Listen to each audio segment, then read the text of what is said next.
3 shqiptar pjesë e Al-Qaedas në Turqi, dyshimi i fortë është ngritur nga media turke që i është referuar autorësisë së sulmit terrorist të së enjtes, duke u mbështetur edhe në burime të Ministrisë së Brendshme të vendit ballkanik. Autoritetet thanë fillimisht se autorët e sulmit ndaj ushtrisë në rajonin Nikde u Lukisla, ku u vranë 3 ushtarak e u plagosën 5 të tjerë, ishin 2 nga Shqipëria dhe 1 nga Kosova, por ky variant disa orë pas ngjarjes u hodh poshtë nga Ministria e Brendshme shqiptare. Në një komunikim zyrtar, autoritetet shqiptare kanë deklaruar se asnjëri prej sulmuesve nuk ishte nga Shqipëria dhe kjo është e verifikuar në mënyrë zyrtare, duke krahasuar emrat e të arrestuarve me gjendjen civile shqiptare dhe sistemin TIMS.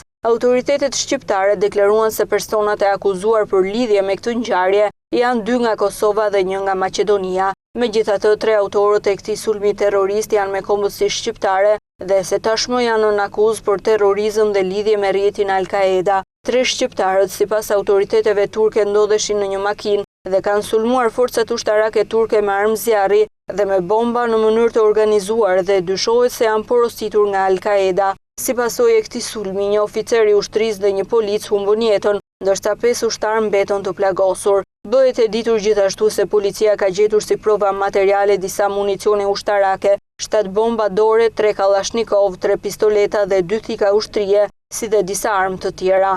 Mes 3 shqiptarëve dhe policisë speciale ka pasur edhe shkëmbim zjarri në momentin e ndjekjes dhe njëri nga sulmuesit është plagosur, ndërsa njëri prej tyre ka mundur që të harratiset.